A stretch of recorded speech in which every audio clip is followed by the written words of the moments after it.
I have been searching for what's in this package for over a year now. I honestly have no idea why, but DJI does not want us to have these. When I first heard about these, I wasn't even sure if it was real or not because it sounded too good to be true. But about a month ago, my friend was able to get a hold of a few of these from China, so I bought one from him. So let's open this thing, I'll tell you what's inside, and we'll see if I got scammed or not. This video is gonna be far more difficult with a broken wrist, but I'm gonna do my best. Wow, far more difficult. Alrighty, say good things come in small packages. There we go. This right here is an electronic ND filter for the Mavic 4. If you're not familiar, ND filters are basically like sunglasses for your drone. They allow you to get the proper shutter speed and ISO without overexposing your image. Ooh, this definitely seems real and seems like it's from DJI. But this is a set of classic ND filters. So inside, you basically have, in this set in particular, you have everything from ND8 to ND64. The higher the ND number is, the darker the filter is. These ones are super annoying to use because let's say you're shooting something where the lighting will change, like sunset or something like that. So let's say you have an ND64 on because it's really bright. As soon as the sun sinks down, you're gonna wanna change it. So you gotta bring the drone back to yourself, twist this off, put a new one on, and then relaunch the drone. And it's one of the more annoying things to worry about while you're flying a drone. But theoretically, with this filter right here, you can put it on the drone and actually control what power ND it is from the controller. Oof, look at that. That is a beautiful sight. Electronic NDs are kind of like one of the holy grails of filmmaking. Every single filmmaker out there wishes that their drone or their camera had them, but they're super complex, so there's not many out there. It's kind of complicated how it works, but it basically lightens and darkens this optical element based on how much voltage goes into it. And the cheapest modern camera that you can buy that has electronic NDs is the Sony FX6, and that costs $7,000. So how on earth did DJI make these and make them work with a drone? I genuinely have no clue, and you also might be wondering, why is DJI not just openly selling these if it's such an innovative product? I'm going to talk about that in a minute, but first off, I want to go out and test this thing to see if it actually works. All right, so here we go with the first test of the electronic ND filter. I'm going to put my screen up right now. So as you can see, when you put the electronic ND on, you now have this option down in the bottom right corner that basically is just a new setting that you can change. So right now my screen is very obviously super overexposed.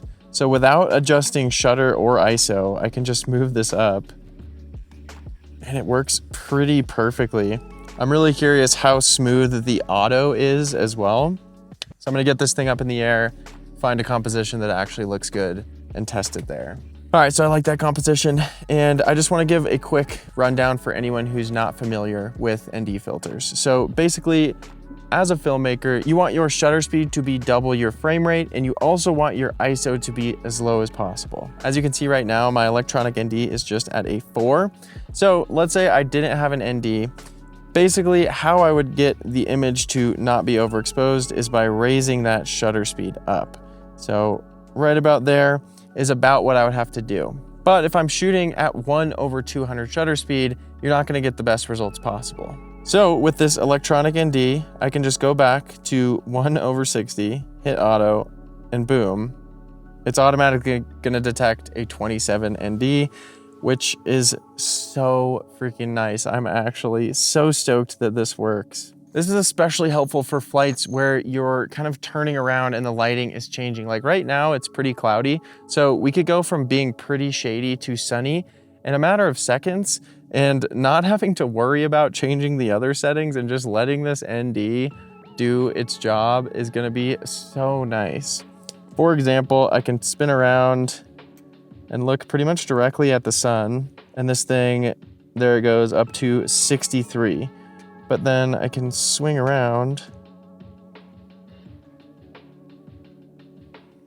Wow, and it actually does a really, really smooth job of that. I am super impressed. It did give me a notice when I first turned it on to lock the white balance. So I just locked that at 5400, and honestly, this looks great.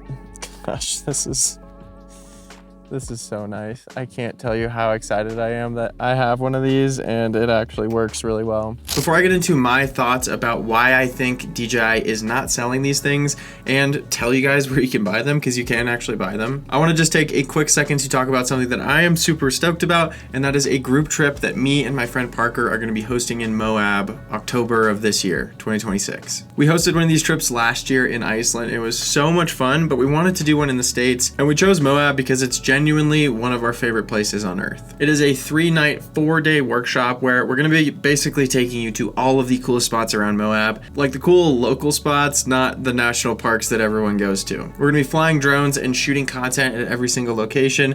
We're going to be teaching you guys how to edit how we do, and covering the basics of how to make money doing this as well. There's more info down at the link below, so if you have any questions or anything, just fill out that contact form there. But I am super stoked to see some of you guys in Moab later this year. Okay, without further ado, let's talk about why I think DJI is kind of keeping these secret. So I first heard about these several months before the Mavic 4 was released. I had heard about confirmed reports that these did exist, but then when the Mavic 4 came out, DJI said absolutely nothing about it. I was so confused because it was one of the things I was actually excited about most on the drone. But the only reason that I have heard and makes sense to me is DJI, for some reason or the other, just wasn't happy with how the final product came out. Maybe there was some bugs. I did hear that the color was kind of off on some of them, or they just didn't work perfectly, so they seemingly scratched it all together. But just recently, in the past month or so, these have started showing up on like third-party Chinese websites, and that's where I ended up getting mine from. And if you want to buy one too, there's actually some available on eBay right now if you look up. I'm not sure how long they will last, but it begs the question, are these units that are showing up in China right now, are these old units that they're just trying to offload, or did they spend more money doing R&D, and is this a new perfected version? I have no idea what the answer is to that question, but if you are watching this, DJI, this product is amazing. This is genuinely, I think, one of the coolest products that you guys have come out with, and you should keep making these and integrating these into everything, even your vacuum cleaner. Put these in the vacuum cleaner. All right, guys, that is it for this video. It's kind of a quick, fun one, but I just had to show you guys because I'm just so stoked about this. Like I said, there's a link below if you do want to join us in Moab in October. Would absolutely love to see you there. But that is it for this video. Thank you for watching, and I'll see you on the next one.